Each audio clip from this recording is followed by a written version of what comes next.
اهلا بيكم في قناتنا. النهارده رجعنا لكم بفكره قائمه مسلسلات مصريه ممتعه تستاهل المشاهده وهم الافضل اخر كام سنه، وغالبا هتلاقي مسلسلك المفضل في قائمتنا. كل فتره بحاول اجيب لكم مسلسلات وافلام جديده شيقه تتابعوها وارتبها لكم من الجيد جدا الى الممتاز، فكل مسلسل في هذه القائمه جدا ممتع. قبل ما نبدا ما تنساش تدعمنا بلايك وتشترك في القناه وتفعل زر الجرس عشان يوصلك كل فيديوهاتنا.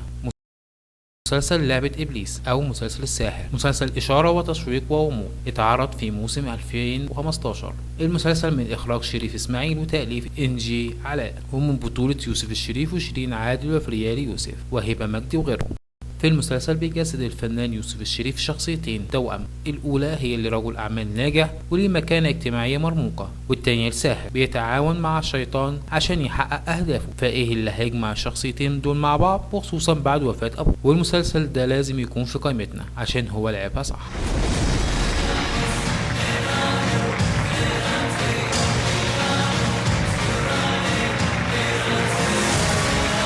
ونروح للمسلسل في كل اسبوع يوم جمعة. المسلسل متكون من 10 حلقات بس ومقتبس من رواية بنفس الاسم للكاتب المصري ابراهيم عبد المجيد، وتعرض المسلسل في 2020. المسلسل من بطولة آسر ياسين ومنى شلبي وسوسن بدر وغيرهم، وبتدور أحداثه حول شخصية المهندسة نور اللي كانت بتعيش قصة حب مع إحدى الكتاب، والقصة دي سببت لها فضيحة واضطرت بسببها تختفي عن الأنظار وتوهم الناس بوفاتها، وتكون أول حلقة في المسلسل مراسم جنازتها بعد أن أوهمت الناس بانتحارها لتعقد صفقة غريبة مع والد شاب مريض بالتوحد عماد، وتبدأ حياة أخرى جديدة باسم ليلى لتكون فيها زوجة عماد، وتتوالى الأحداث في غموض ممتع. دول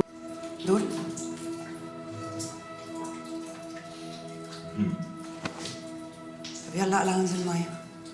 نروح على طول المسلسل اللي هو من احلى المسلسلات الدراميه، مسلسل لا تطفئ الشمس. المسلسل مقتبس من روايه الاديب المبدع احسان عبد القدوس واللي اتعرضت في موسم 2017. المسلسل من اخراج المخرج محمد شاكر خضير وتاليف المؤلف تامر حبيب، وبطوله جماعيه لميرفت امين وامينه خليل ومحمد ممدوح وشيرين رضا وريهام عبد الغفور وغيرهم. وتدور أحداثه في إطار اجتماعي رومانسي حول عائلة استقراطية محافظة فقدت عائلتها، وهي مكونة من أم و5 أبناء، 3 أولاد وبنتين، والكل منهم قصتهم الخاصة داخل إطار العائلة. ولو بتحب المسلسلات اللي من غير صعبانيات أو من غير أفورة، فمسلسل لا تطفئ الشمس هيكون هو من أفضل الاختيارات اللي قدامك. مش غلط، مش معنى ان انا قبلت استلم جواباتك وارد عليها اني اوافق على طلب زي اللي طلبته ده. انا خبرتي في الحياه تمدح. مسلسل جراند اوتيل. المسلسل هو نسخة مصرية من مسلسل الاسباني جراند هوتيل، والمسلسل اتعرض في موسم رمضان 2016. المسلسل من اخراج المخرج محمد شاكر خضير وتأليف المؤلف تامر حبيب، ومن بطولة عمرو يوسف ومحمد ممدوح واحمد داوود ودينا الشربيني وامينة خليل وسوسن بدر.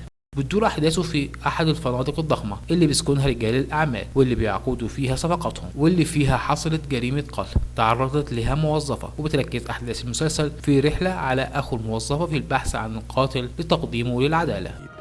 كان بإيدينهم، كان بإيدينها هي كمان. فؤاد مش كده؟ مسلسل من روائع يوسف الشريف وهو مسلسل اسمه مؤقت. المسلسل مزيج من الأكشن والإثارة والتشويق ومسيطر عليه طابع الغموض زي أغلب مسلسلات يوسف الشريف. اتعرض المسلسل في موسم رمضان 2013. المسلسل من إخراج المخرج أحمد نادر جلال وتأليف المؤلف محمد سلمان عبد الملك، ومن بطولة يوسف الشريف وشيرين عادل ومريهان حسن وداليا مصطفى.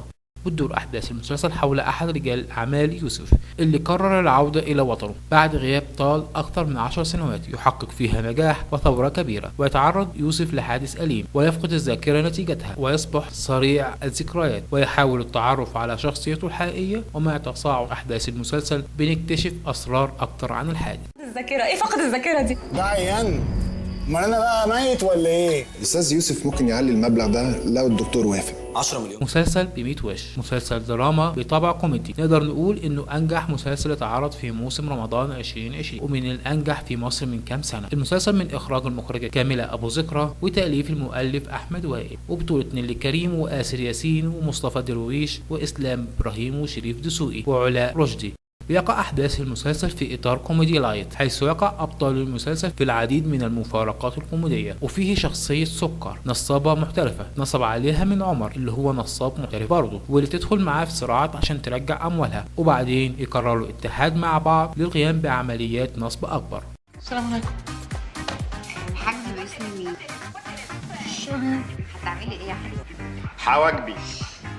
نروح لموسم تاني ومسلسل من بطولة منى زكي، مسلسل لعبة نيوتن. المسلسل درامي واجتماعي تعرض في موسم رمضان 2021، والمسلسل من إخراج وتأليف تامر محسن، ومن بطولة منى زكي ومحمد ممدوح ومحمد فراج وسيد رجب وعائشة بن أحمد ومليان السيد. تدور قصة المسلسل اللي صورت أحداثه في مصر وأمريكا حول رحلة حازم وهنا اللي بيخططوا في سرية تامة لإنجاب طفلهم بأمريكا طمعا في الجنسية، ولكن المغامرة بتتعقد وبيتعرضوا لعقبات كتيرة في طريقهم وتهدد بتدمير زواجهم وبتأخذهم لعوالم لم تكن يوما في الحسبان. قصة المسلسل مليانة بالأفكار وبتعكس شخصيات موجودة في المجتمع فعلا وبتلمس مشاعر المتفرج لأنها فعلا حقيقية، وطبعا كان لازم يكون موجود في قائمة. You have 30 days to appeal. Thank you. Court is adjourned. All right. مبروك يا هنا. شكرا يا مؤنس، شكرا قوي بجد. قبل ما نكمل باقي المسلسلات، فياريت لو وصلت هنا ما تنساش تنزل تعمل لايك للفيديو، وده لأول مرة تشوف فيديوهاتنا ما تنساش تشترك في القناة وتدوس على زر الجرس عشان يوصلك كل فيديوهاتنا. وصلنا لمسلسل اللعبة في موسمه الرابع دوري الأبطال، مسلسل كوميدي اتعرض في رمضان 2023. المسلسل من إخراج المخرج معتز التوني وتأليف المؤلف أحمد سعد والي، وبطولة الثنائي هشام ماجد وشيكو ومي كساب وميرنا جميل وأحمد فتحي ومحمد ثروت. تدور أحداث المسلسل حول تنافس وسيم ومازو الزميلان منذ الصغر واللي بيتنافسوا ضد بعضهم البعض في شكل مباراة مستمرة بينهم، وحينما يتقدم الثنائي في العمر وينتهي التنافس بينهما يظهر شخص غامض من جديد يدفعهم للعودة للمنافسة بعضهم البعض. وفي الموسم الرابع من المسلسل بعد فوز وسيم بجائزة كبرى في الموسم السابق، يصمم مازو في هذا الموسم أكثر من أي وقت مضى على رد اعتباره بعد خسارته. ومسلسل اللعبة ده 3 مواسم، وفعلا مسلسل كوميدي يستحق المشاهدة. فلتبدأ الحفلة.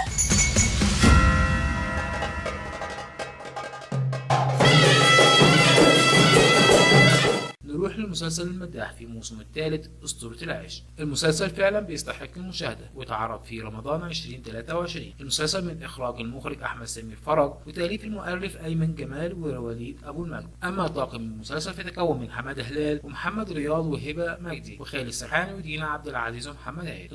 أحداث قصة المسلسل حول صابر اللي تم تبنيه من قبل إمام جامع في صغره، وأصبح شاب حكيم يعاني من تحول أحلامه إلى حقيقة ويراوده الخوف ليقينه بأنه سيعاني من مشاكل كبيرة مع الجن. جاءت أحداث مسلسل المداح محملة بالغموض والرعب الذي يلاحق حمادة هلال، فعند إحياء حفل المديح في ليلة المولد طلب منه شاب أن يحل له أزمة ابنة شقيقته الحامل في الشهر الثاني دون أن تتزوج، فيوافق إلا أن الجن يطارد صابر المداح ويعرض حياته وحياة زوجته، وتبدأ الحلقات.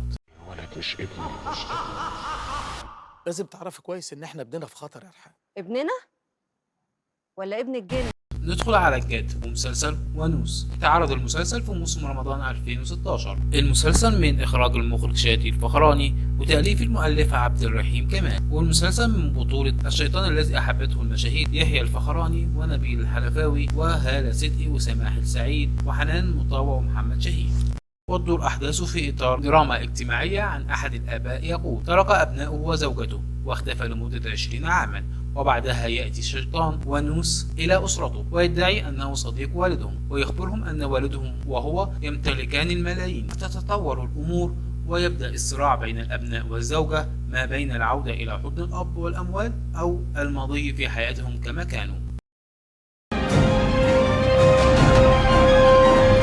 اتكلم مع سيدك بأدب والله أقطع لسانك. نروح بقى للمسلسل التاني في قائمتنا واللي هيكون مسلسل ما وراء الطبيعة. المسلسل بطولة أحمد أمين، 6 حلقات بس، مقتبس من رواية ما وراء الطبيعة للأديب أحمد خالد توفيق، وتعرض في موسم رمضان 2020. المسلسل من إخراج المخرج عمرو سلامة وتأليف الكاتب أحمد خالد توفيق. أما طاقم العمل فيضم أحمد أمين ورزان جمال وآية سماحة وسماء إبراهيم ورشدي الشامي وريم عبد القادر. المسلسل بيتناول أحداث غامضة في ستينيات القرن الماضي تجتاح حياة الدكتور رفعت إسماعيل أستاذ أمراض الدم في الجامعة، تجبره على التحول من طبيب أمراض دم لا يؤمن إلا بالحلول العلمية إلى خبير في كشف الظواهر الخارقة للطبيعة وسط عالم مليء بالقصص الخارقة للطبيعة والأحداث الغامضة اللي بيخوضها بنفسه. المسلسل طبعا من الأفضل في القائمة وهستمتع بالمشاهدة.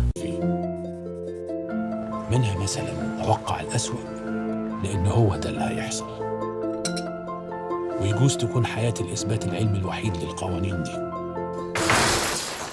وصلنا للنهاية. المسلسل اللي وقت عرضه ما تمش تقديره بالشكل اللي يستحق، مسلسل الصياد. المسلسل اتعرض في موسم رمضان 2014، والمسلسل من إخراج المخرج أحمد مدحت وتأليف المؤلف عمرو سمير عاطف وفكرة يوسف الشريف. أما طاقم العمل فيضم يوسف الشريف ومي سليم وسناء شافع وأحمد صفوت ودينا فؤاد وإيناس كامل. تدور أحداث المسلسل حول شاب يعمل في أحد الأجهزة الأمنية، وبعد أن يقع له حادث يعيقه عن ممارسة مهام عمله يتم استبعاده عن العمل في جهاز، ولكن في وقت لاحق يقع أفراد الجهاز الأمني في حيرة أمام إحدى القضايا، ولا يبقى أمامهم سوى الاستعانة مجددا بنفس الشاب الذي استغنوا عنه في السابق ليساعدهم في كشف الغموض حول هذه القضية.